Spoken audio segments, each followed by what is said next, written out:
serious is cool, and when it's time to get serious, it is. But Yeah, if you can't laugh at yourself and just have a good exactly. time, I mean, what's it all Yeah, about, yeah, Like I said, yeah, whatever I can do to try to help as many people get up out of whatever slump they're in, then that's a win. yeah. So I'd find myself in dumpsters, beat up, just bruised, cut.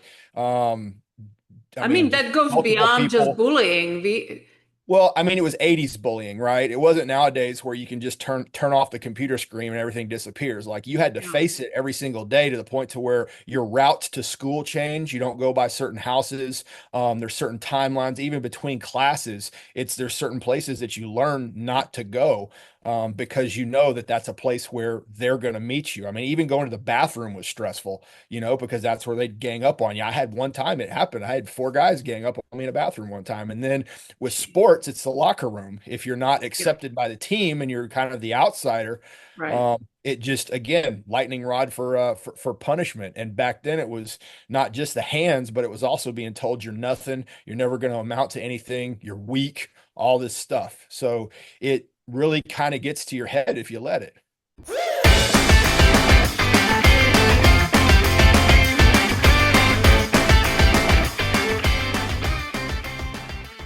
Hello, hello, and welcome to the Third Chances. I am thrilled today because I have to welcome Tommy Richardson, and he's a Navy SEAL veteran, former Marine, and elite resilient coach with 27 years of service.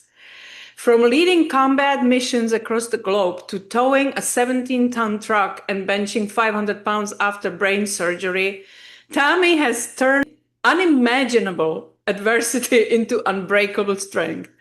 As the founder of Divine Savagery, what a name, he now helps athletes, leaders, and veterans build resilience, purpose, and peak performance. This is just really brief skim through his huge portfolio and bio that I got from Tommy, but I will leave it up to him because I was so excited to meet, and it's Navy SEAL is the top, if you can think of anything better for performance. And I'm so thrilled to have you here, Tommy. How are you today? I'm outstanding. Thanks for having me. I appreciate it.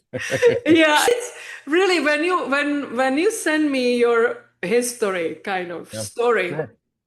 it's just mind-boggling. And I usually can relate with people on many levels. You are impossible. You There's got to be that one-off weirdo.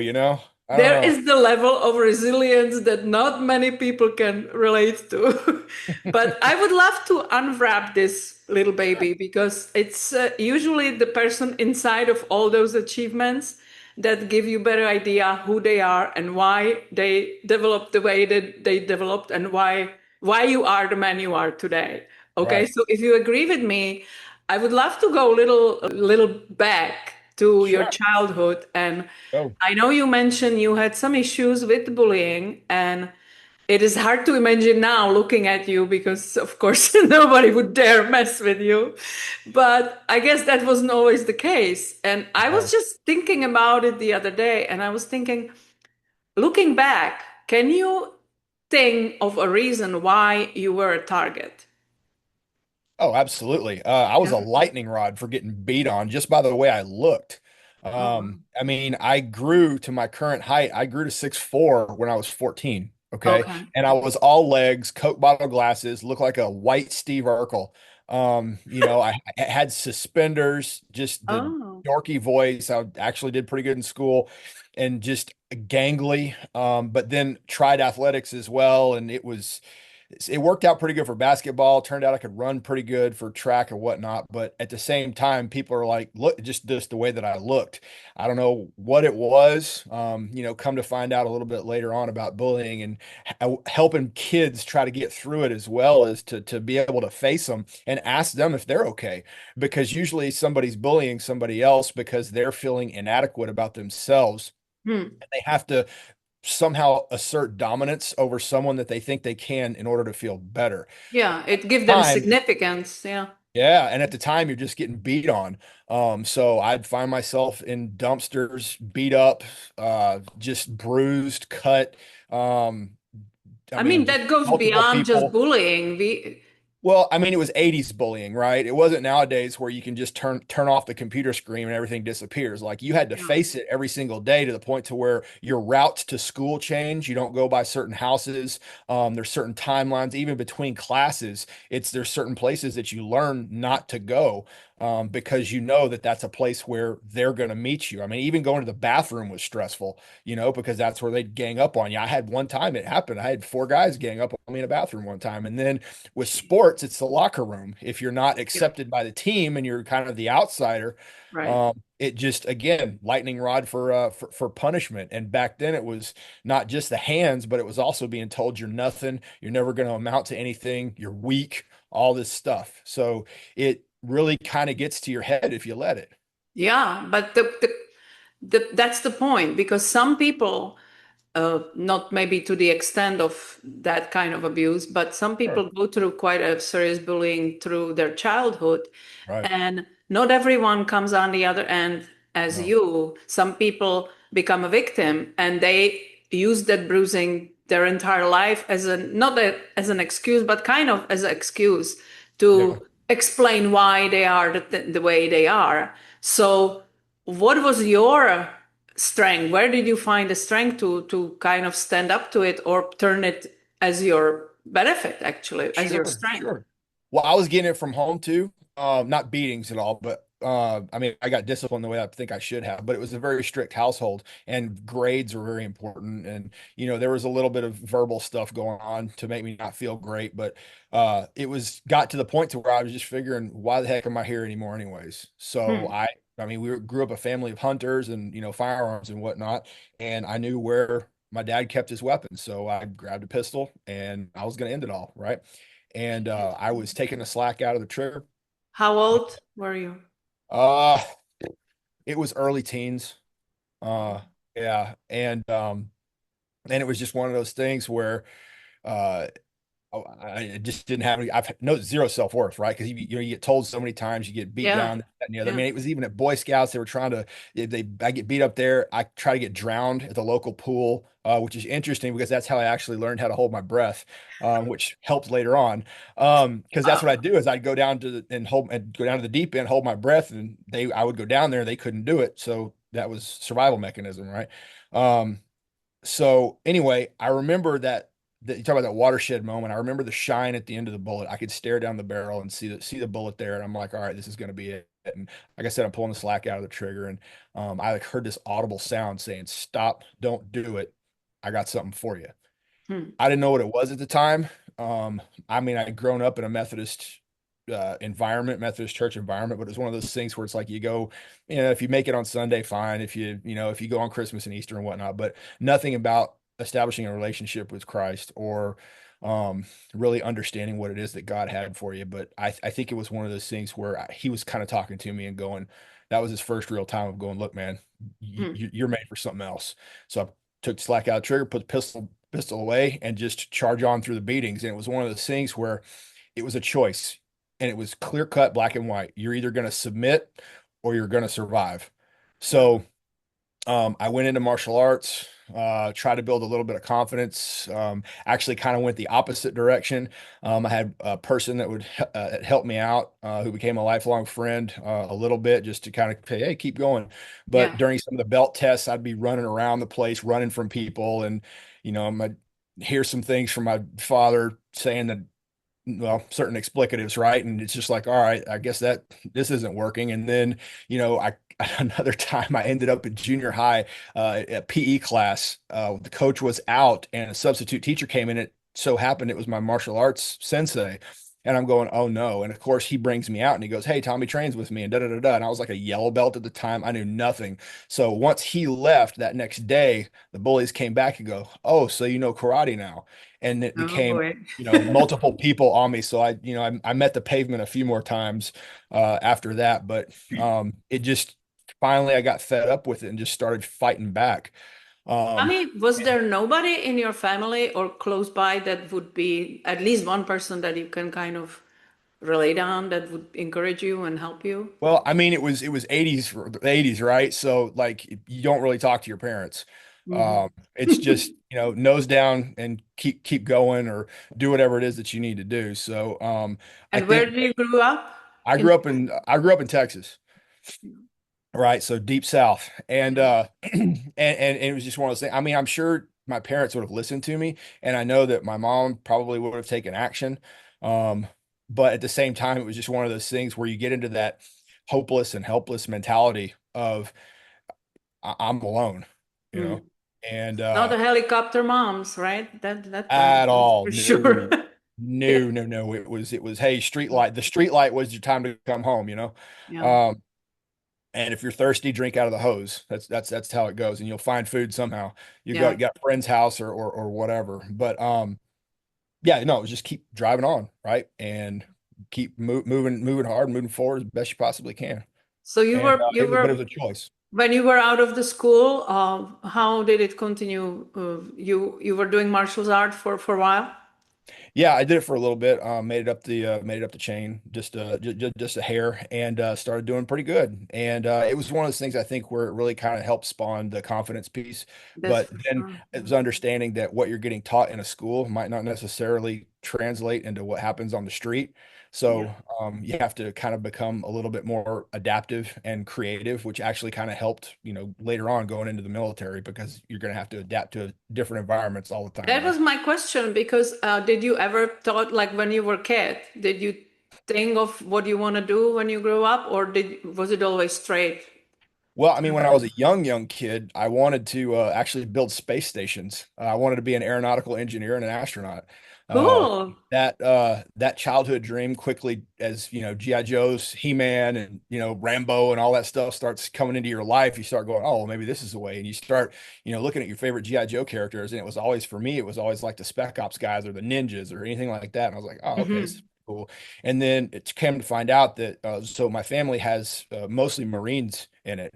And I was like, all right, well, I got to go in the Marine Corps. Well, there was this one individual that was kind of the Captain America of the family. And he went into intelligence within the Marines and then later became a plank owner or somebody that started up the hostage rescue team for the FBI.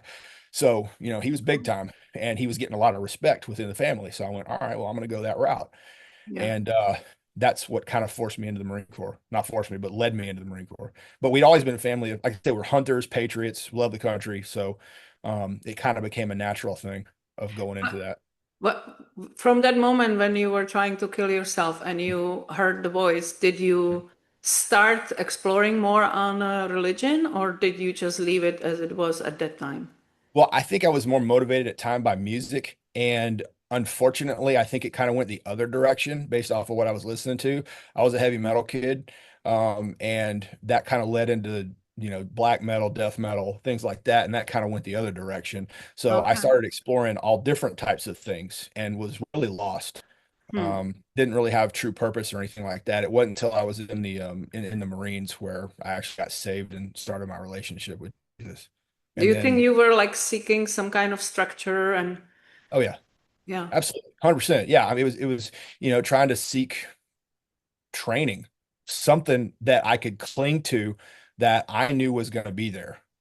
And when I eventually got into college, I found that individual, and that was the one that kind of helped me out. Hmm. And he kind of led and guided myself and two other people uh, into doing pretty good in the military. So when did you enroll? How old were you? So 1998, I was 19. Okay. And you That's when it all started. yeah, but you enrolled and you went to Marines. I'm sorry. Yeah, Yeah. yeah, yeah. Because Navy would be the logic way. That I was kind of I did surprised because I when did you everything. I did everything all out of whack. It was just like if you could pick a route, just pick a route. But it's just the way things fell out, with the career and where everything was going. It just kind of worked out that way. Very, very much the hard route is the one that I chose, but I think that's what stubborn, ornery people end up doing anyways. So, yeah, but you and learn you from it. and you were deployed a few times. Do you want to talk about it a little bit? Sure. What? Yeah, anytime. Yeah, Yeah. I got deployed to Asia to Pacific Command. Did time in Japan, Philippines, South Korea, and then did Haiti deployment. That combat mission kicked off in 2004, and then I was in Fallujah, Iraq, into 2004 and in 2005. How does it feel today to being exposed to those countries and what is going on there? And for kids from Texas, it's a whole different world. I mean, you were Absolutely. on the military side, but still you see Sure. the life people live there and how different it is. Oh, it's a you of all people know it's a fresh set of perspective. That's what you get out of it is perspective Yeah. and a deeper appreciation for what you have and where you're at. That you're not living in a bubble, that there are other people out there that have it a heck of a lot worse than you, and you don't Yeah, know how bad can get. that's right. Yeah. And if you want to solidify faith or, solidify your internal beliefs and strength and anything like that, or building up your infrastructure, go to a third world nation. Yeah. You know, It's funny because some people would go and visit a country right? for a week or two, Sure, and they think they are expert on it. But unless you live there and unless right. you live under the circumstances that they are exposed to on daily basis, you don't have a clue about what these people go through. How do you see those missions today? Because I know it was, different, you had different goals. I don't want to relieve some secrets, but as a soldier, as a Marine, what how did you feel about it? We're very mission oriented. We had been briefed well, and we felt like that we had the time to prepare for what it is that we were doing, and we could be deployed globally within, a moment's notice and be ready to go. We were that confident in our training.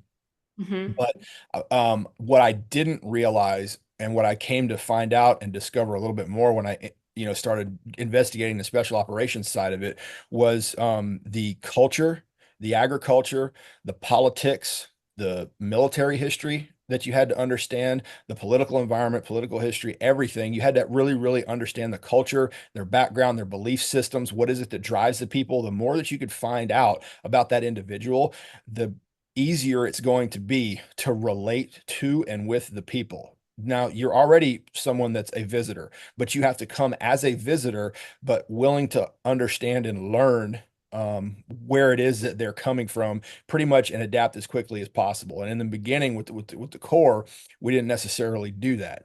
And it was a weird time to be in. I mean, it was 9/11.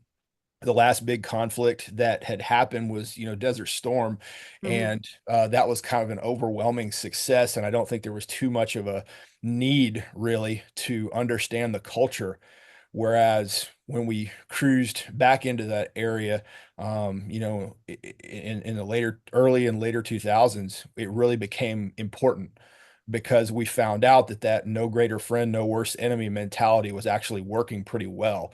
But it just allowed you to learn more about the people and to be able to come in with a little bit better understanding, knowledge, and try to get as much perspective as possible without actually being there, because Hmm. that actually made you a better warfighter. Yeah, I'm not sure if I can ask you this question, if it's okay to Ask talk me whatever you about it. want. No, as far as the military go, because I Yeah. remember, because that's about time when I came to America, Mhm. 2002, right after Right. 9/11. Sure. And obviously, what you are told or what you see on TV is not always the real true, Absolutely. or not always the whole true. Absolutely. But I remember, and that was kind of shocking for me because you guys were deployed somewhere and you were forced to use local people as a translators and guides and stuff. So you have to have certain trust in those people. And then situations happened when those people came and blew up the station or something. Yes. And Absolutely. that would shake me to my core because then that's kind of like back to your bullying, like who can I trust? Right. Like I'm trying to imagine as a woman who never served and never Right. can understand that mentality. But it was fascinating to me because you have to put up with that and have in the back of your mind that maybe somebody is going to stab you in the back. Sure. And that was another little adage, a little mentality, a little phrase that we all lived by was be courteous, be kind, but have a plan to kill everybody you meet. Wow. So that Yeah. that in and of itself makes you leery and skeptical. And we actually had an interpreter in Afghanistan that was reporting on us to the Taliban, and we found out the hard way. So, yeah, it absolutely happens about who you trust. I mean, the vetting process is only so good. The security clearance process is only so good. And I mean, obviously, things can happen because we get attacked on this soil. Yeah. So, Yeah. it's you always have to be leery. And honestly, it's not just with them, it's with anybody you meet. You don't know that. But Yeah. I mean but that's where training comes in, and that's where understanding an individual, and the more you go through really, really tough, difficult situations with an individual, the more you're really going to find out what they're made of and how you can really trust them. Yeah. You know. Yeah. So, but yeah, I mean, but the people over there was the same thing, especially with the suicide vests and things like that, right? As they Yeah. come out, oh, and then next Right. thing they're clacking themselves off. So it was going in with the that intent of, okay, you are first enemy until proven non-combatant, and you're okay. And even then, I'm still going to be very, very um careful about what it is that I'm going to share with you. Yeah. So there was only certain times that we would let the interpreters into the brief, and there was, only certain times if we're working with a partner force where we'd actually start working with them. Because the other thing too, like especially in the early days in Iraq, the improvised explosive devices, right? The IEDs, they were not very effective. They had about a 25% efficacy rate where they would go off. But then we started working with the local, or I say local, with the country's fighting force, right? So Hmm. Hmm. with their battalions and brigades of soldiers, and then we'd notice a couple of months later, efficacy rates would go up because we'd be teaching them how to identify the Good. problem and then Yeah. how to disarm them and disable. And in Hmm. turns, they just reverse engineered, go back to their people. And next thing you know is all of their technology starts to suddenly increase. It starts to get a little bit better. We have to start changing our tactics because they're changing their tactics. But it come to Mm. find out from an internal side, they were actually working for, Al Qaeda or whoever it was that we Taking were talking. advantage of what you told them. Yeah. Absolutely. Oh. And Absolutely. also there was also we were talking before about how the movies are really not the picture that you lived through. But I remember, and I seriously don't know if that's reality or what you were facing, but I remember some movie about a sniper where even kids were used to, you cannot even trust kids. That was Chris Kyle's story. He was actually a friend of mine, but yeah, that did happen, right? It was children, women, elderly. It's hard to imagine for Americans, like we have this compassion, and it's really hard to imagine. It is. It's tough, and having compassion is one thing, but understanding reality of a situation, again, it goes back to perspective, Yeah. right? Of what it is that you're going. If you understand that and really adopt that, no better friend, no worse enemy, and be courteous, be kind, but have a plan to kill everybody you meet, that's literally everyone, right? So until you can drop your guard, you keep your guard up, because the minute you drop your guard, that's usually when something bad happens. You are Right. vulnerable. Yeah. Yeah. Yeah, it is. It is. So it's interesting too because they teach you how to go out there, but they don't really teach you how to come back, right? How do you reverse engineer all that, all those shields and all that stuff? So you got a bunch of angry people on the other side, and that's why you have Yeah. the veteran suicides, PTSD, and that's a whole other subject. But yeah, to go out there and ramp up for something like that, honestly, there's only so much that you can prepare. But you have to really, it's trial by fire. That's how you're going to learn. Yeah. And hopefully the individuals that you're learning from, and hopefully you're reading your history books as well, because the more you know going into a situation, the better off you're going to be. But hopefully you're listening to the folks that are out there, so that way, if they've learned lessons in blood, you're not relearning those, and it's actually helping you adapt more tactically to that particular situation. So you'd have one guy where he sees what he thinks is, a dead enemy insurgent or something like that, and he's on his stomach, and then turns out he's still alive. You go to roll him over, and he clacks himself off, right? So, and then you go again, and it happens a week later, and you roll him over, and he's actually protecting a child, right? So it's having to understand that. But yes, you have to be able to think that every single person is a combatant. I mean, I know It's crazy. Yeah. several guys I was with, and myself and all that, where if you have to, you know a child or a woman or something like that is a combatant, and you have to put them down, that messes with your head. Yeah. But that's where we have to be there for each other. And we watch what we call fire TV, right? Burning pallets back after the mission's over with and making sure that we're really talking through everything and understanding. And then once we all came to kind of a agreement as to this was the right thing to do, because if not, that person, kid, whoever would have killed all of us. So that's just the situation that we were in. It's messed up. I get it. But at the same time, it's who's going to be coming back, you know? That's right. Yeah. And it's like I'm trying to kind of relate to your story because when you were kid and you had everybody at you and Right. it seems to me like you were kind of solo player trying to survive that. Right. And then suddenly you are in a military setting when you are a team player. You are Right. responsible for all your team members. How Right. did that work for you?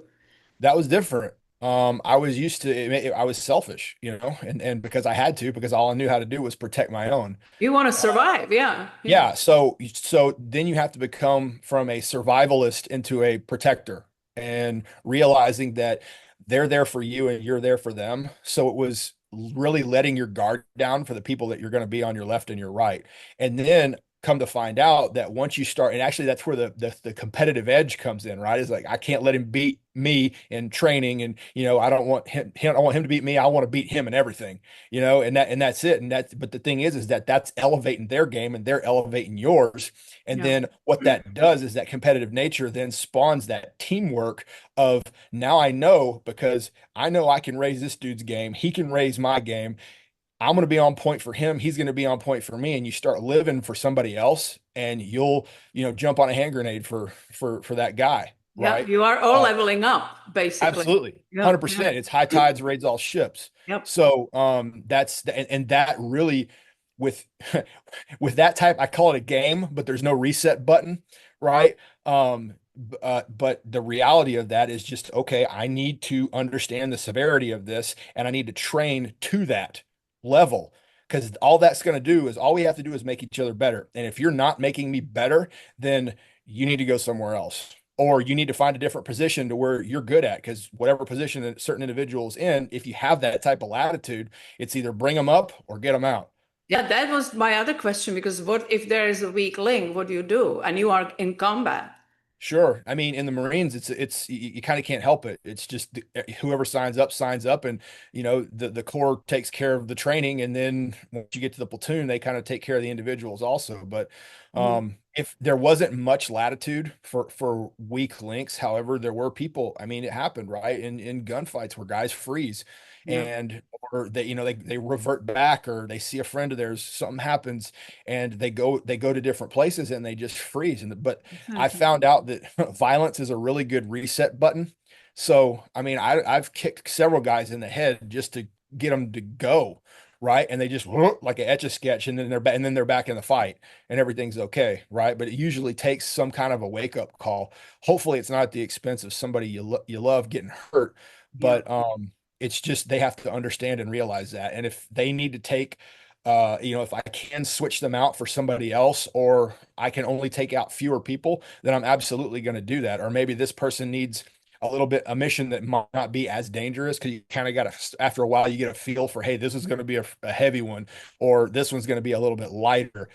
And maybe it's a ramp up type situation, right? So the leadership has a very interesting job to make sure that they're constantly assessing their team to whatever the most optimal group is to go out the door. Because like yeah. I said, there is no reset button, and you want to make sure that you're doing it right. It's But life that's also, or but you're death. also training. It's all that's the thing is that the training never stops, right? You don't go to combat and just do combat.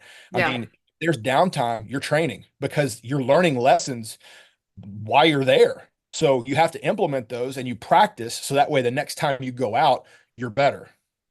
yeah. Yeah. Well, so you are in Marines and you're loving it, right? And Yeah. how many years were you with Marines? About 9.5. 9.5. Yeah. What happened that you decided that you need to be Navy SEAL? Because that's like the whole different level of up leveling up. Yeah, I mean, we'd come across some Force Recon Marines, in Iraq, and it was something that I was kind of interested in doing and wanting to go that route. But it was one of those things where I got off the deployment and I saw my ground time kind of coming to an end.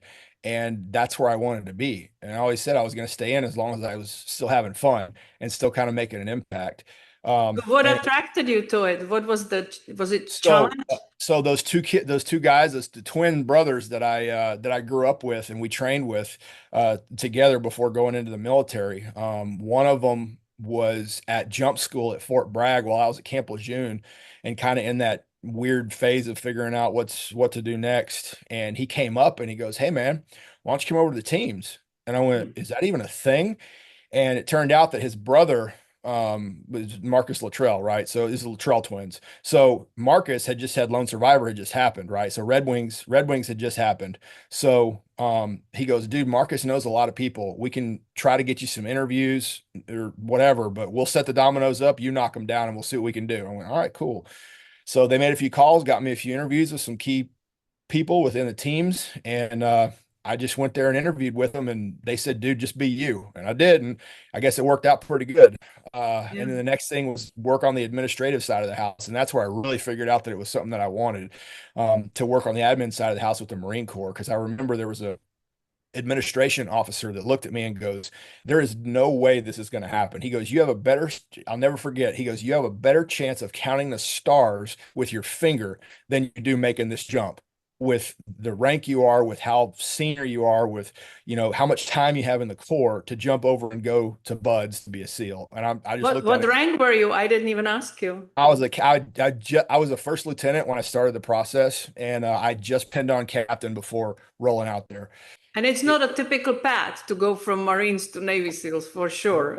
No, no, it's inter-service transfer is not it's not a normal thing, but it does happen, and they have a board. There's an annual board, and but it's within all the branches of how many they're going to accept into Naval Special Warfare. And that year it was one. They were just taking one person from all the branches, and I had to do a physical assessment. I had to do all everything. But I'm guessing that it was the interviews. The guys wrote some phenomenal things that I'm very, very grateful and thankful for. And just whatever it was that they saw, it worked out, and they ended up picking me. And it happened. I trained for 2 years while I was at the School of Infantry, and got ready to go. And I trained How on did my the own.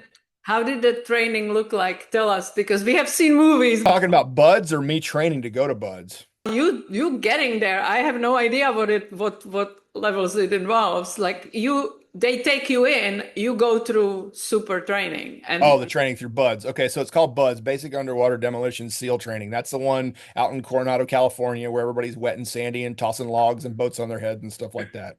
Yeah, and that was the big thing is I turned 30 when I was there. So I'd say it's definitely a younger man's game to do stuff like that, just because your body will heal a little bit better. But yeah. I trained on my own, and I'd say I went a little bit too hard. I could have optimized things a little bit better, but hey, it worked out. So hey, I got nothing against how I trained or how I got ready to go, because obviously it worked, right? What But did you find the hardest?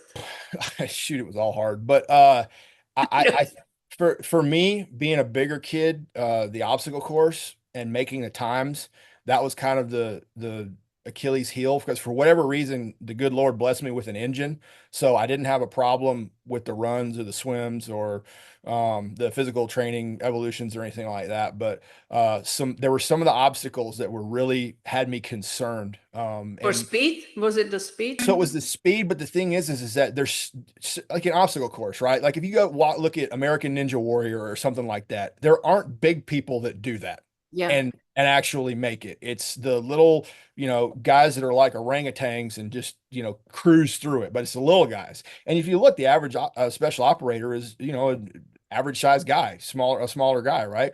You don't have too many freaking megalomorphs that are that Well, make did it. you look like this then? So I was still 6'4", right? I wasn't the tallest, but I was the biggest. The tallest guy was I had two guys taller than me. One was 6'6", one was 6'7", but they were built like Michael Phelps, right? So Mhm. really super super lean, and they were like grease lightning in the water and everything else. But the thing is that they didn't have the strength that I did. So so I brought an engine with the strength on top of it. But yeah, I went through Buds probably 240, 250 pounds.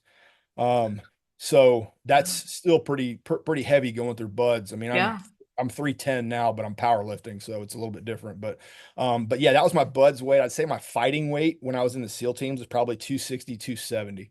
Oh, Um, wow. yeah, It reminds me, we were once talking about this with my trainer at the gym, sure. and he was not built as a typical trainer. He was very skinny but masculine, and we were Yeah, talking about it, and it just reminds me of that mention because he said, when the big guys train for like Navy SEALs and stuff, it's it's usually not the big ones that win, that look the strongest, but it's a mental game.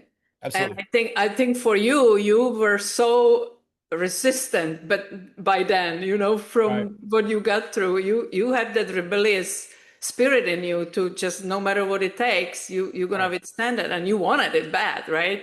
Yeah, no, it was one of those things where it's like if I start it, I'm going to finish it. And we talked about it before with my, the fun time that I had in Hell Week. Being broken going in is that, you say I'm going to do this until it kills me. So I got put in this position where I had to ante up to that. It's, do you really want this enough to where you'll die to do it? And But the answer where do you is yeah. find that strength? Because some people don't. Like they want it, but then they fold up when it gets tough. You want superhuman strength? Look to the good Lord. That's where you're going Mm. to find it. Wow. Hell Week to me was a 5.5 day prayer session, asking for strength every single day. And the funny thing is that he presented challenges every single day for me to be strong enough to get through it. And it's one of those things where people wonder how you get to that position. Well, if you continuously test yourself, you're going to get stronger, right? How do you make a sharp, hard, resilient blade? Well, it happens through heat and pressure. Well, the same thing happens with a person. You have to go through the fire in order to come out forged, right? So you got to find things that are difficult, maybe not uber difficult like that, but if you're a person that thinks they're weak, you probably are, right? And to quote the West Side Barbell guys, weak things break. So you want to not be weak, do things that won't make you weak. You Find mean you cannot intellectually figure it out? Just no, thinking about it? nope, absolutely not. That's like, to me, that equates to like the Karate Kid days when Mr. Miyagi goes in and Daniel-san's trying to learn karate from a book, and he just looks at him and goes, "Oh, you learning karate from a book, huh?" Right. Yeah. Then you see Yeah. how that turned out, right? So, Exactly. so Yeah. no, absolutely, you have to go through the forge. You have to go through the fire. So tell us little secrets about the Navy SEALs. Now you made the team. What does it look like? What does it look like? Well, the funny thing is that the movies kind of dramatize things and they make things look to be spectacular because that's what gets people in. Yeah. The funny thing is that on the combative side and some of the things that really happen during the training, truth is stranger than fiction. So what we really did and what really happened, Hollywood probably wouldn't even believe it. Mm. Um, but as far as like the day to day, they're not going to show that. Yeah. The daily grind, they're not going to show the pain and the strain. Some of them did. They kind of did with Chris a little bit when he came home. The strains and the trials that it takes on the family, the toll, but then the mental toll afterwards. Like I said, it's the fallout that nobody talks about because that's not the sexy stuff. Yeah. um But you it's were there the longest, right? You were the longest with the Navy SEALs. yeah, a little over 17 years in the Yeah, SEAL teams. that's a Yeah, long, a big little piece bit. of life. Yeah.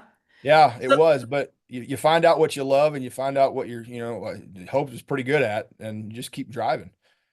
and again, as a Bolivia's person that has never been involved with military and a woman on top of it, I have seriously no idea. But Yeah. I'm assuming that the Navy SEAL is like special operation that is sent to special missions. So it's there is a regular deployment structure, right? So there's an interdeployment training cycle to where you'll do a year and a half workup and then deploy for 6 months. Okay. However, after a certain period of time, there's rotations within the SEAL teams.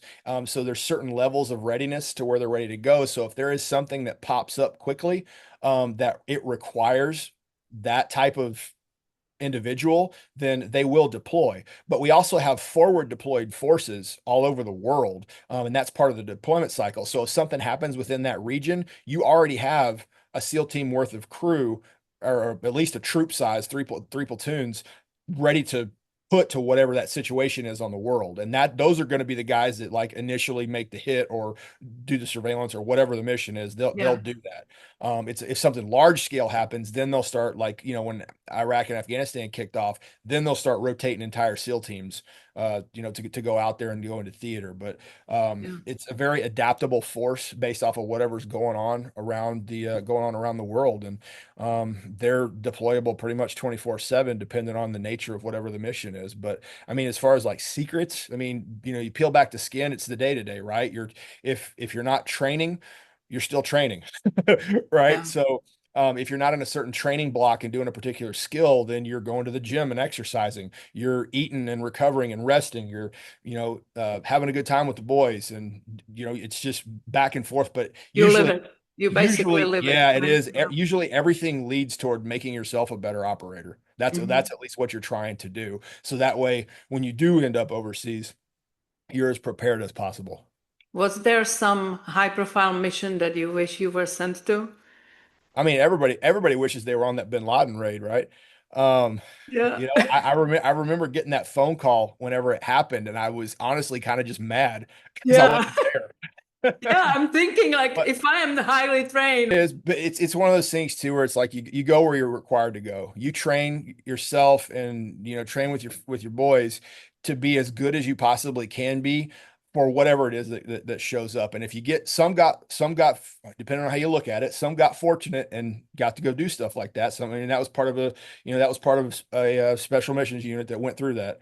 But for the theater soft, the white side guys, that's just, hey, it's whatever you get is whatever you get. Sometimes you get in the heat of things, and sometimes you just get really ready and don't ever go anywhere. Yeah. And Was it's weird. there It's a weird mentality too, because those guys that train, but never, they ramp up to go, but never really go. Those are some of the most disgruntled, disheartened guys, because that's Oh, all for they want to do. sure. Because that's what you signed up to Yeah. do, right? Yeah. Yeah. That's like you high train athlete and you never make it to Olympics and you never can prove that you actually have what it takes. That's Yeah. gotta It's be you frustrating. you Yeah. make the team, but you don't get put in the game. Yeah. Right. Yeah, yeah, Yeah. yeah, Yeah. yeah. Was Yeah. there ever a moment that all those years in Marines and Navy SEALs that you had a moment that you regret that maybe that shouldn't be your path ever? Well, I try to think back that I don't have regrets, that I just have life lessons of what to do and what not to do. Are there things that maybe I would have preferred go a different way? Absolutely. Are there decisions made that I made that weren't right, that were judgmentally weren't perfect? Yes, 100%. Um, I'm flawed like everybody else is, right? And we all fall short of the glory. But the thing is that it's not about falling off the horse. It's about what you do once you get back on. Yeah, yeah, true. And while you had some very interesting injuries that would take people out of the game for Yeah. for good. You are such a monster that you just decided to go back no matter what. And I mean, I read that stuff about your brain injury. Hmm. And please tell us about that because that was like insanity. That's I don't think anybody can relate to it. Well, it was later on in my career, right? I mean, this only happened in what, 20, when did I get the surgery? Was 2022 was the surgery, right? Hmm. Um, so that was the actual surgery. They found it 3 years prior to that. They monitored it for 3.5 years, but I was starting to get some pretty bad TBI symptoms, or traumatic brain injury. I'd been in a couple helicopter crashes, been blown up multiple times, and then come to find out about how TBIs actually work, that you can actually start getting little micro issues within your brain just from hearing or firing a gun with no ear protection on. And I'm going, Mhm. oh, I'm hosed, right? But riding on the boats, getting beat around, riding in the vehicles on uneven ground, and just, the little things here and there just compile over time. Well, it got to the point to where I was getting pretty bad brain fog. I was forgetting things. I would trip over my language when I spoke. Hmm. And I went to a clinic up in Boston, right? It's called Home Base. and run by the Army and the Red Sox. So first thing they do is a neck and brain scan. Yeah. And I went in and got it done. I was supposed to go get my evaluation afterwards with the one doctor. I walk in and there's eight. And I'm going, well, what's the party for? And they're like, sir, we need you to sit down. I'm like, why? Did you find a tumor?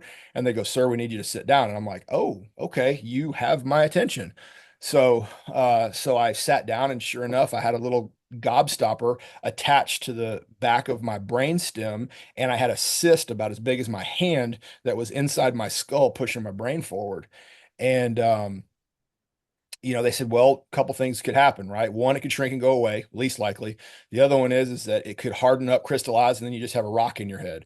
Then they said, most likely it's going to grow. Well, it was in a position to where if it continued to grow too much to a certain point, it would cut off the fluid delivery to my brain. And that, Yeah. brain dries up, you drop dead. And it would, and I was asymptomatic. So I literally would have been going on about my day and then just would have dropped dead. That But was you it. did have little symptoms, but it wasn't as concerning as, It was, yeah. but the funny thing is, I was symptomatic to TBI, not symptomatic. Like it's completely shocked them. Yeah. Yeah. It's because you have to do the write up in order to get accepted into the program, and they're like, okay, cool, typical TBI. They asked about my history, and they're like, oh yeah, come on, we'll give you some stuff to deal with it. We'll help you with the speech pathology and do some Hmm. cognitive testing and things like that, figure out what's going on. And it was a complete shock to them. That's how they brought the doctors in, right? And Yeah. then immediately rushed me over to Mass General Hospital, over to one of their primo brain surgeons. And they go, we'll just monitor it and see where it goes. And they monitored it. I was up in Boston for every 6 months for 3.5 years. And finally they go, look, it's now the size of a golf ball. We need to go in and get this thing. And they figured that it was attached to one of the optic nerves.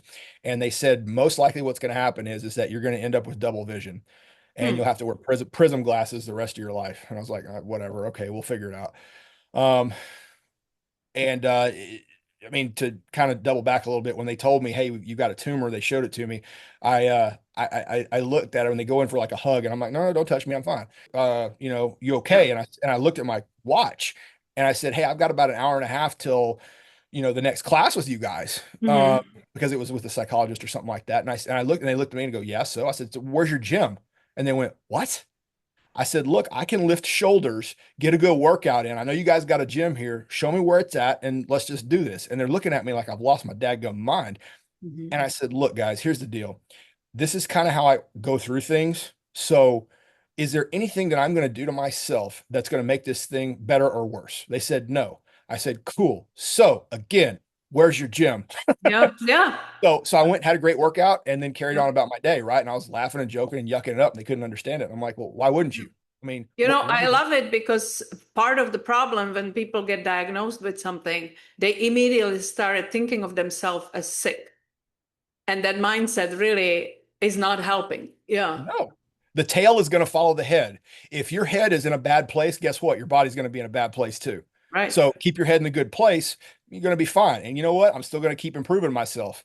And come to find out, that's kind of what ended up helping me heal on the back end of it, Oh, right? you So put it into extreme that your healing process is seriously extreme.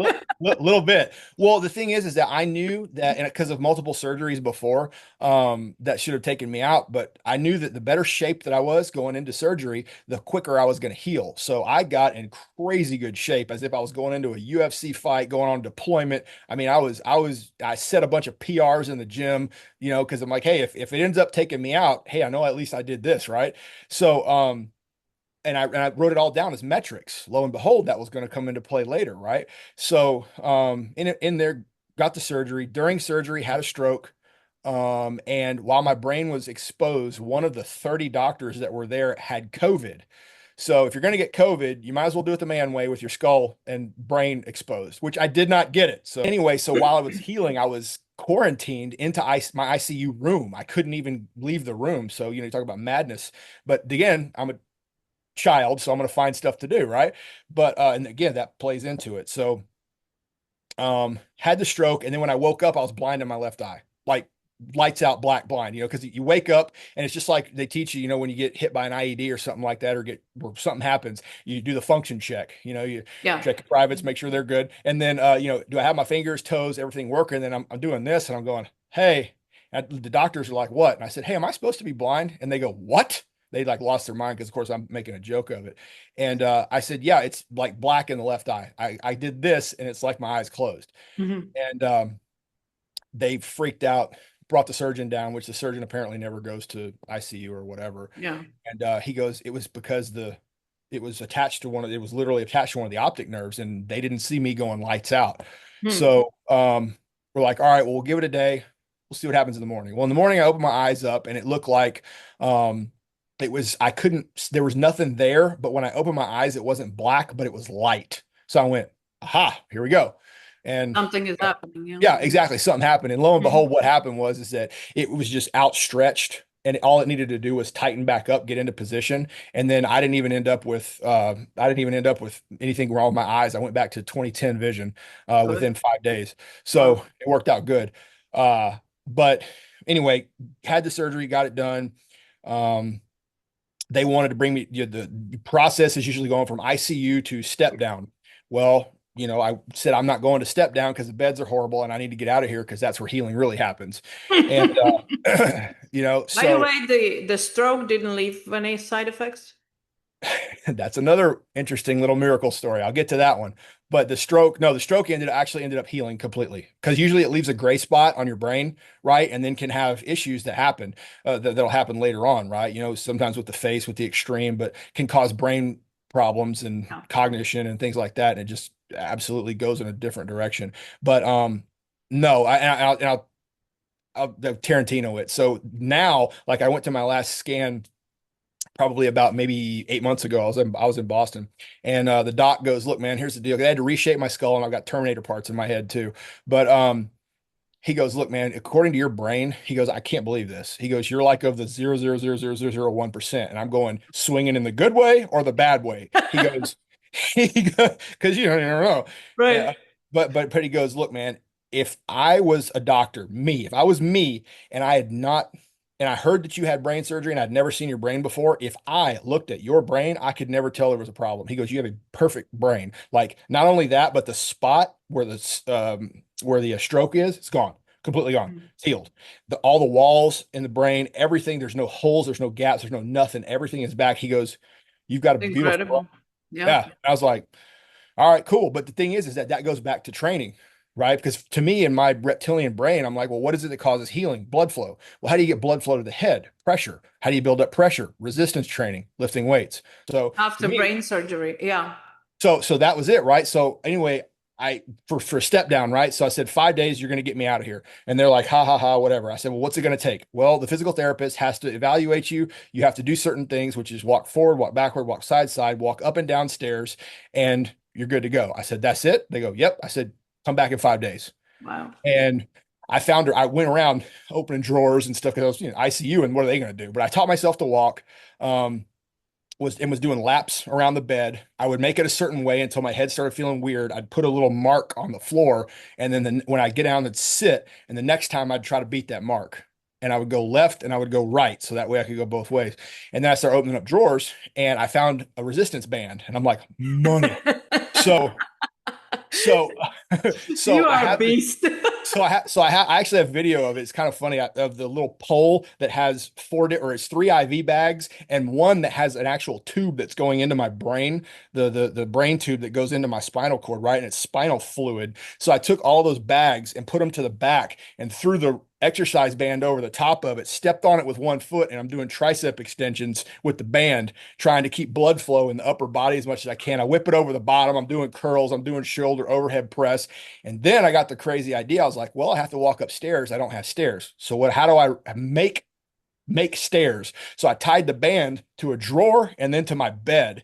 And then I lifted my foot up and I put it in the middle. And I was using the resistance band to push down off of one foot as if I was going up a stair. Right. And of course I had to hold on to something at first, but you get Yeah. to the point to where you're slowly but slowly not holding on. And then you're doing it with your eyes closed, right? To really throw the balance off. So continuously training myself. And lo and behold, that fifth day, she came in, I took the test, I was out in 5 days, got checked out of the hospital. So went down to the gym in the hotel that I was in.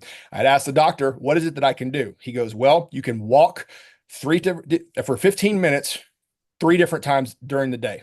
for cardio. I said, okay, what about lifting? He goes, don't do anything over 5 pounds in each hand. And I went, okay, no problem. So I said, well, is there a trigger or a sign that something bad is going to happen? He goes, if you feel or hear a pop in your head, that's bad. And I looked at him and I went, so is there anything that leads up to said pop? Yeah. Because that Yeah. sounds really bad. And he goes, you'll figure it out. And I go, okay, fine. It's different for everybody, whatever. So I go and I grab 5 pounds. I'm at the incline. I got a picture of this too. Is this the incline, 5 pounds? I'm going, all right. I'm going, I'm wondering how many reps I can do until this gets bad. Because what's the feeling, right? So I started doing reps and I had to be at an incline because of my brain and the fluid for like 10 days or whatever. I had to sleep at an incline. But anyway, I'm pressing them out and it felt like somebody was inflating a balloon inside of my head. Well, Mm. Dum Dum says if you blow a balloon up too much, what happens? Yes, Pop. exactly. Yeah. Yeah. So once it got to that feeling, I go, that's going to be my marker. I came back the next day and I got 3 more reps without the same Mhm. feeling, right? And I went, now we've got something. And that was kind of like my training mantra. And I wrote this road to strength, right? Because I didn't give, he goes, you'll write your own roadmap. And I literally did. I have it all written down, everything that I did, what stopped me, what didn't. And I was like, all right, well, I'm goal oriented, right? How long is it going to take me to get to where I was? Because my whole thing is that I'm coming out of surgery to get better. I'm not going to come out and get worse. Yeah. So I said, here were my goals. I had them all written down. Lo and behold, right? Beforehand, how long is it going to take me to get back? So I trained every day, rest, recover, regenerated, really understood that process really, really well. And then 14 weeks and 2 days later, I hit all the same numbers. Okay. Post brain surgery. Now, the other goal that was the stupid one or from whatever, I don't know, I'm hard headed, is that when I was doing the 5 pounds, I go, I need a goal, right? And Yeah. I'll make it with bench press. And he goes, okay, cool. So what's that goal going to be? And I said, within 1 year, I'm going to go from benching 5 pounds to 500 pounds. And I did it Yeah. in That's just post brain surgery, post yeah. brain, and I did it in 362 days. You are insane, bud. I know I'm just too dumb to quit, and crayons are tasty. What are you going to do? Yeah. Right. But anyway, that's kind of the brain, long end brain story. So But you were also still in service, correct? yes, absolutely. And I returned to full duty. After brain surgery. Yep. Yep. I mean, yeah, nobody can relate to that. No, You not too are many. such a beast. I mean, Ah, no. seriously. Yeah. Just like I said, it was one of those things that I found out, like I said, it was, I knew in the Marines, but I really found out during Hell Week, that I'm really going to keep going until I can't go anymore, until I breathe my last.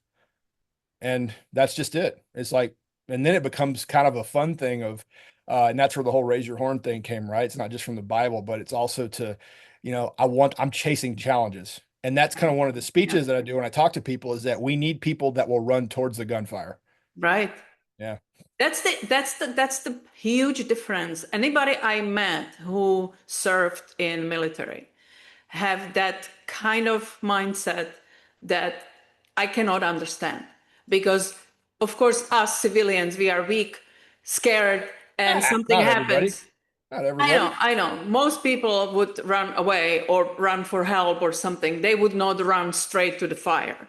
You Right. guys have that in you, did something that is absolutely incredibly admiring, but I cannot relate to it. I can't imagine that I would forget about myself and just go and possibly lose my life trying to save somebody else. And I know people are like that. And I Right. can assure you, and you have seen it in other countries, not every army, not every military in different countries have that kind of No. strength and attitude towards the missions. And I have lived through very different regime. And I remember people were upset that they have to, because it was mandatory training. First of all, you choose voluntarily to go to this army. Sure. And if you are mandated to go for 2 years, it's interrupting your family, it's interrupting your life, you hate it, everybody's bullying everybody, and it's waste of everybody's time. Right. While what you went through, you chose, and Yeah. you chose to train and become a beast at it, and to train with like elite team, to really mean something, to make an impact, which is absolutely fascinating for somebody who never had that urge to do anything like that. But There was something also in your, I can't remember now. And didn't you train like with broken bone or something crazy? I went through Hell Week with a broken pelvis. Yes. Please. I mean, seriously, when you say that, it's just like, are you kidding me? It's just like, there's no way. Yeah. It hurt. Yeah, Uh, no kidding. like a lot, like not a little bit. It hurt a lot. Yeah, it was. But again, like I said, that was really the time to put your money where your mouth is, right? And it was Thursday before Hell Week. We were doing log PT, and log fell on me, and I everything twisted in just the wrong direction, and the little loop underneath the pelvis, the pubic rami bone, popped in half. And finished out the evolution. The next day we had a timed run and I failed it, and I've never failed a run before. So after the instructors got done physically correcting me, they go, "Hey, go to medical." And that's when they did an x-ray, and they're like, "Hey, you know." And I looked at the doc and I said, "Hey man, so thinking militarily, right? I want most likely course of action and I want most dangerous course of action." So I go, Yeah, "All right, what's the most dangerous course of action?" He goes, "Well, you could lunge wrong because you're still doing log PT, you're doing boats on heads, and you're not sleeping, so there's no recovery, right?" yeah, So he goes, "Worst thing could happen, something goes sideways, bone pops up this way, and then goes up and severs one of the arteries that's inside of your pelvis, and it would sever it, and you'd bleed out internally and die." He yeah. goes, "That's the worst thing that could happen." I said, "What's the most likely thing that will happen?" He goes, "You'll be fine, but you're going to go through a lot of pain." That's for sure. And he was a former Devil Doc, which that's all the corpsmen that are in the Marine Corps. The medics are actually Navy. And he worked with a Fleet Marine Force before, and he knew I was prior Marine. And he had the mascot, the Chesty, the bulldog with the drill instructor hat, little paperweight on his desk.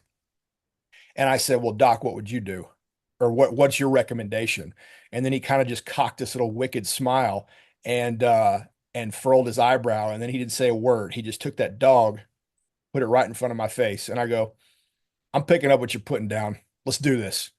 And then he signed the paperwork and we were off to the races. And oh, I tell you, it was something else because we didn't get med check. We started Sunday afternoon, late Sunday afternoon, early evening, and we didn't get med checks until Tuesday, and they could give me Toradol shots, and that numbed it for about 12 hours. But Right. then it was funny because the 12 hours during the day is not the worst time. It's the night crew that comes on that's actually the worst. So I got to feel the brunt of the worst part. So I went through even night rock portage, where we all could have died, jumping in and out of boats, climbing up crazy rocks and stuff like this with all of this going on. And it was, like I said, it was a 5.5 day prayer session, and it was something that I knew that the good Lord wanted me to do. So I knew that nothing was going to stop me, and nothing short of death. And I This is probably said, unimaginable for most people. That's just insanity, really. For like, I think, know it was mission and you were not somebody who will give up, but no. that's a very serious reason to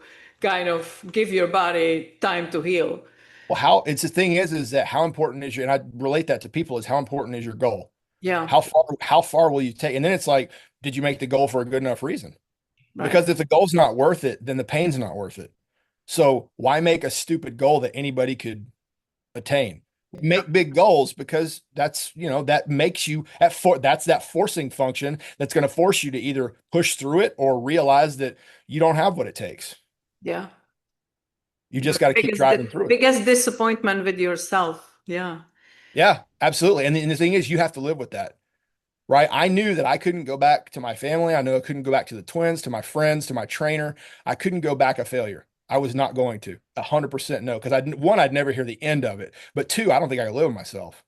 And three, nothing against them, but I didn't want to go to the regular Navy because that's what would have happened.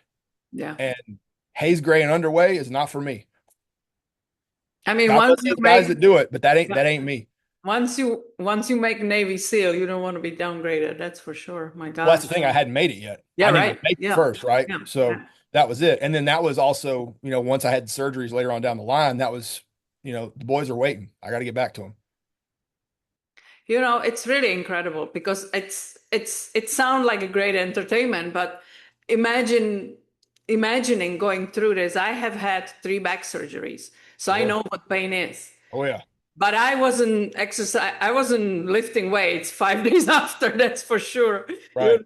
I was lucky that I got to the medical team that was actually pushing me out of the bed next day on Right. my feet and everything. But the pain was incredible.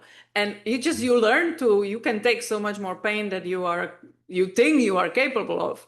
But still, these are like superhuman kind of strength. That's crazy. Well, that's the thing, and that's what I go back to, right? Is that, I serve a superhuman God, and not he, Yes, you are. where he made me in his own image. And even Lord Jesus said, go out and do as I do, right? And Yeah, I thought a lot back to the time of his, not just the flailing, but him dragging the cross after he'd been true. flailed. Yeah. And if that's what That gives you some perspective, right? Yeah. it's unbelievable. What he had to do and the weight that log was. I'm like, this log I'm lifting is nothing. I don't care. True. And I've got people helping me. Yeah. So Yeah. there ain't nothing I can't do. Like you said, that strength comes from there because you can relate to, you can take the focus of yourself Yeah. once you think that way. Yeah. Yeah. And that's the thing is you start focusing outward, right? And that's one thing that I learned is that, you start focusing on your team and all the other guys that are suffering too. And you're not the only one suffering. Other people are too, right? So Yeah. if you're sitting there trying to lift them up, guess what? Your pain doesn't hurt so bad. So That's what that, I love about what you went through as a kid. You did not feel sorry for yourself. You started fighting that. You were determined to get out of it winner. You were not gonna let them break your spirit. And right. that's really super strong personality. And so how that brings us to how you're using it today. I mean, Sure. you came out of military, but the transition I know is never easy because you go Sure. from that superstructure and camaraderie Oof. and million% focus every like 24 hours a day. Right. Right. And then suddenly, boom, and you come back and you are meeting people that are whining about it's too hot or something. Like you have no idea. You don't know how to, and that's the other thing too. And that's what I try to tell people is if you keep it inside your mind, it could always be worse. It helps you, Yeah. right? Little bitty things. It's like it might not have been worse to you, but it definitely could be worse. So it's trying to bring that perspective to other people. But yeah, the transition's absolutely hard, and you have to learn a whole new demographic. It's, I was used to taking people at their word. If they said they were going to do something, they're going to do it. And then Yeah. when you get out, and it's like I thought everything was going to be gravy train on biscuit wheels, right? And everything and everybody, because I had things lined up, different jobs, because I knew I wanted to be an entrepreneur. I wanted to keep my business. I wanted to start my business and keep it going and help people out. And I was like, all right, cool. I'm going to get work here, here, here. And all these people were like, yeah, hey, we're going to do this. We're going to do that. We're going to do this. And every single last one of them, it was either false promises or they just kept kicking the can down the road because they wanted to say they were around as freaking SEAL.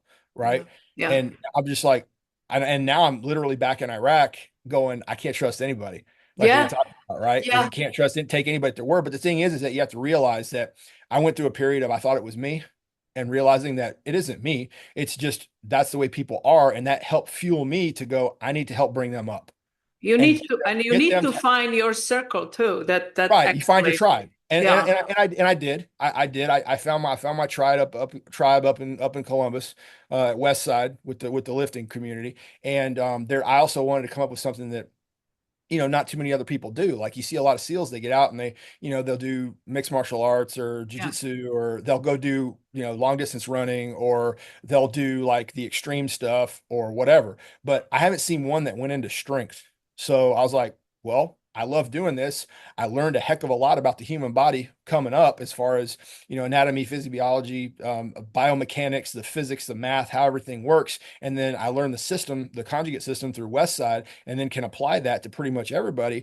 And I'm really, really enjoying it. So now I'm yeah. competitively powerlifting, right? So and that's just super cool because I'm practicing what I preach at this age after I've had all of these miles and beat downs put on my body, and I'm still pushing absolute strength for myself, right? Yeah. So it keeps me going on multitude of levels. and it keeps me fit, keeps me in shape, keeps me a hard target for my family and loved ones and people that I'm around, and makes me feel good. And it's one of those things too. I tell a lot of people too is whenever you're going into a room, if you're briefing someone, or if you're the one talking, your image matters. That's the first thing people say before you open your mouth Yeah. is, do you own that room walking into it? Now, I can't tell people to be taller because that helps, right?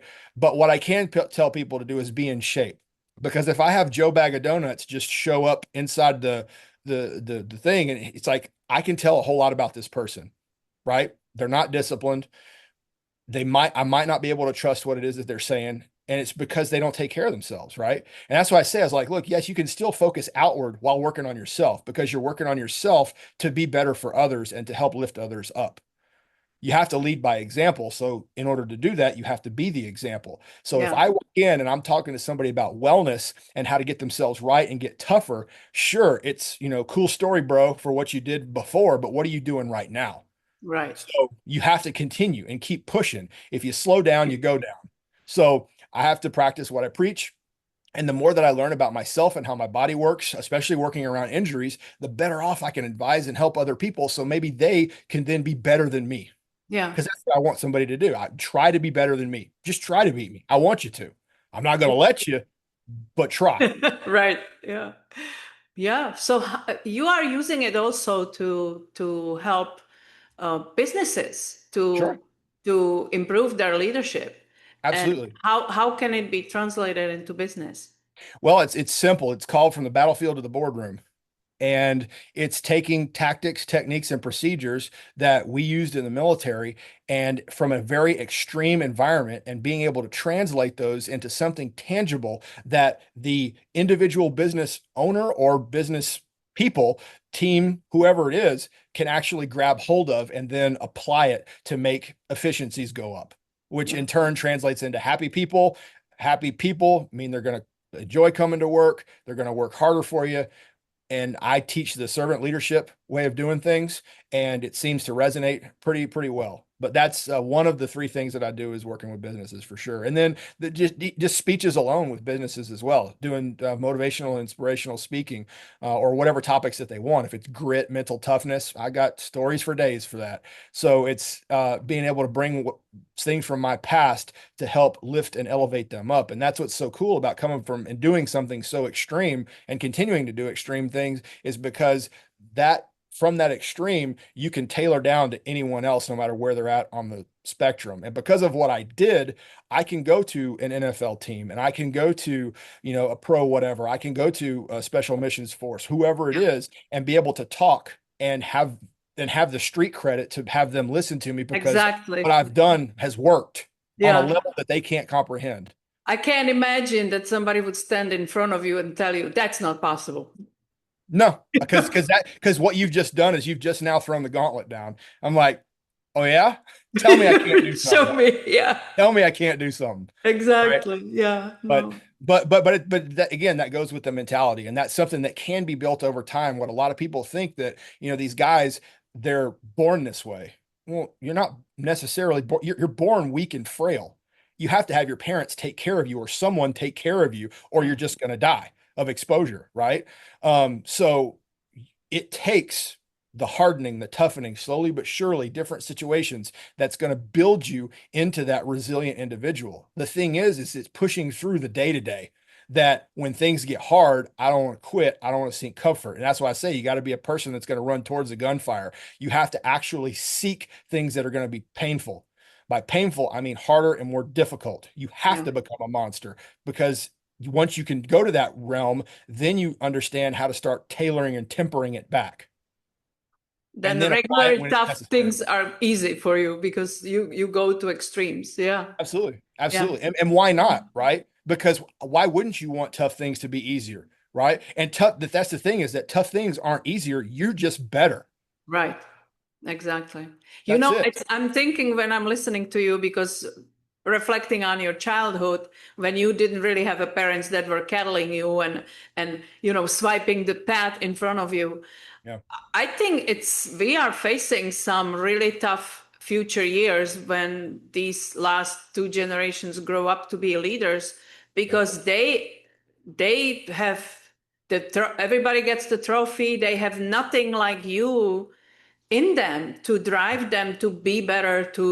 They just think that when they are rebellious and protesting, that's like they have rights to do that, of course, but Right. it's not forming you as a human being to be better and to grow.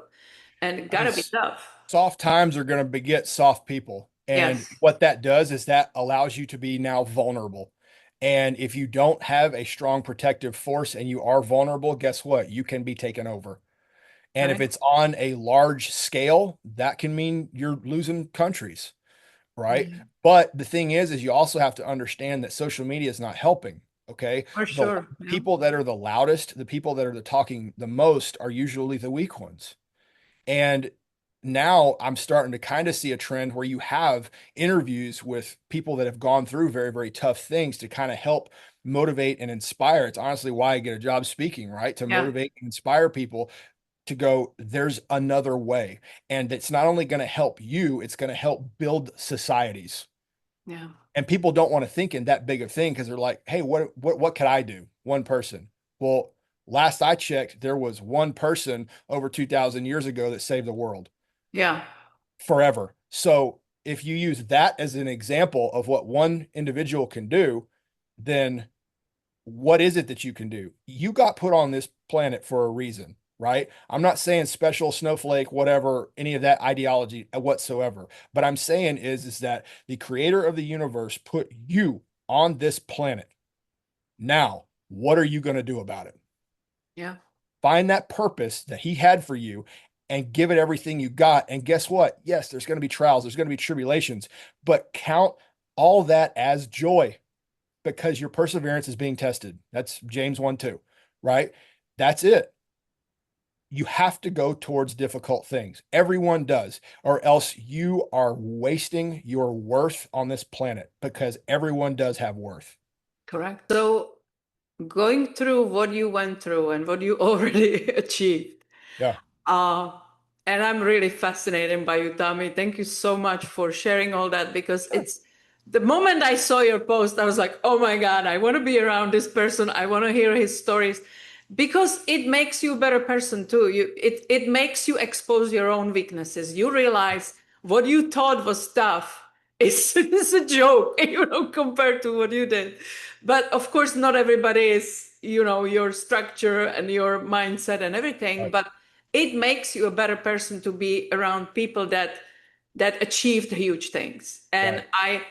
I just want to ask you, which is kind of silly question No, not at all. but Ask whatever you it's want. we all have some kind of strive in us to achieve some like big dreams or unimaginable. You have achieved quite a bit. You have overcome quite a bit.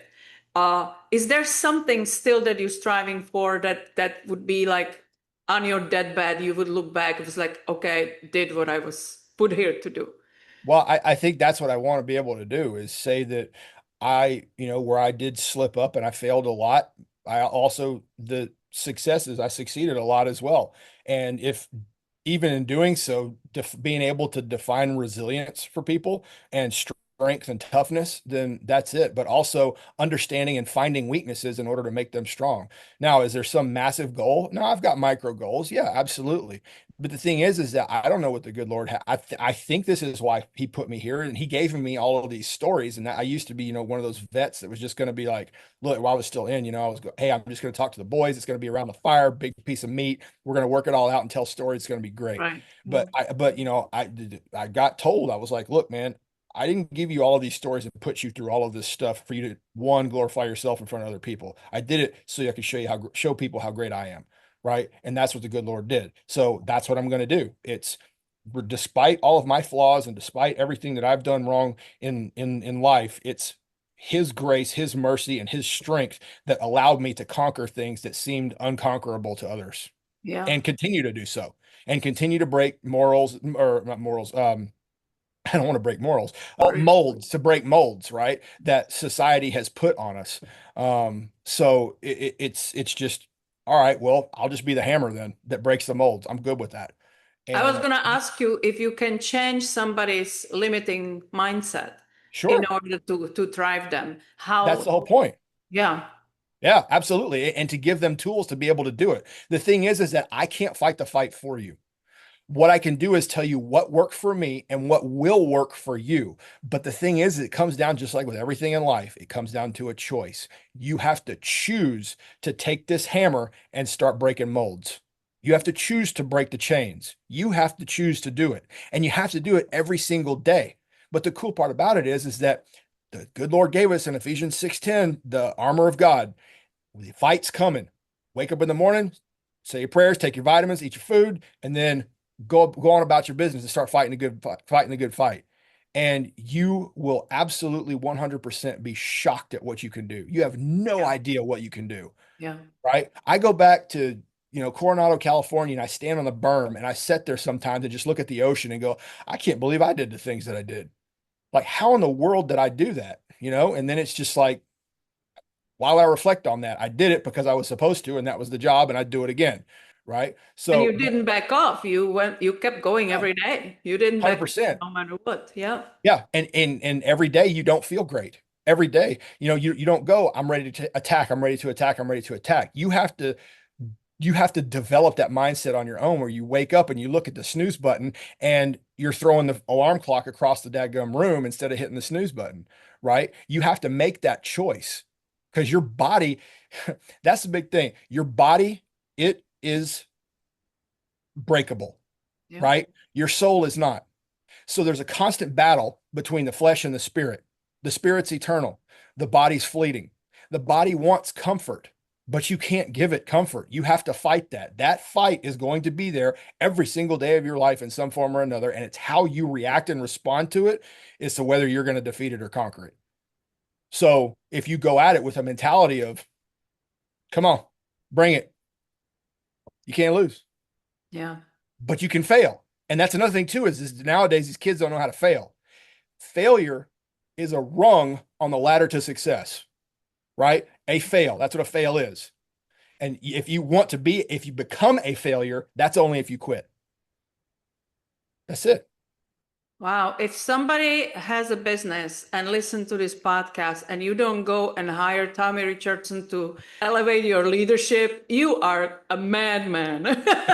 Because this is, it's one thing when somebody talks good talk and motivation speaking and stuff like that. You have tickets, you have receipts. You lived through it. You proved to yourself and to everybody around you that everything is possible when Right. you put your mind to it. And Right. it's not that everybody is capable of things that you have done, Sure. but if you are using excuses instead of pushing yourself to grow, then you need to be with the room with somebody like that to give you the mirror to kind of see like you full of it. Yeah. I always tell people you get one excuse, and that's the excuse to win. Yeah. That's the excuse you find. Find an excuse to win. I love this. Tommy, I can talk to you for 5 hours.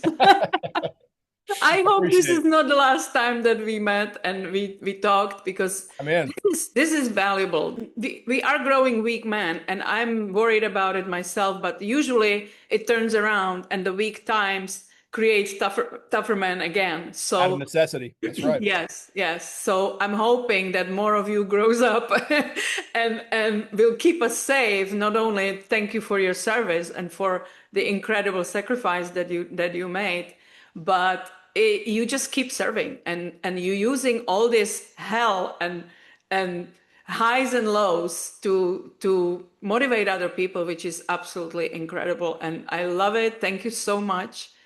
I absolutely love being in your presence. I feel this small. Ha, come on. Not at all. Not at all. No, no, no. I mean it in a good way. It's just like it's really what you said about failure too, because we all want to be perfectionists, and failure comes and you retrieve to your shell and you don't do anything because you failed.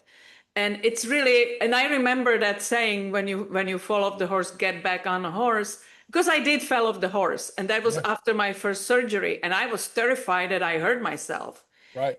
and I got right back on that horse afraid, but I did, and nothing happened, and I was fine. So it's always you have to perceive your mind that is limiting you from what you can or cannot do, Right. right? That's it. You got to make an unbreakable mindset. But at the same time, I also talk a little bit about the mind and meeting the heart. And there's a super highway that connects both of them. And therein lies the will, and that's indestructible if you build it right. Wow. That's just beautiful end of our interview. I love it. I will have a hard time to pick a title because you have said so many great things. I usually drive on that, but oh my gosh, this was so incredible, life-changing, really. And I hope people will get motivated by you and realize that really what is holding us back, it's sitting in between our ears. Yeah. It's the Yeah. only And thing. there and a lack of something in the chest. Correct. Yeah. Yeah. But hey, you know what? If they're listening and they want some more, give me a holler. Absolutely. I'll post links to Tommy in the show notes. And oh my gosh, go and hire this guy if you want to whip up your team to like maximum performance because he will do that. I appreciate it. Thank you so much. Thank you so much. It's such a pleasure meeting you. And again, thank you for your time and especially for your service. Thank Thanks for you. everything you're doing too. I appreciate you.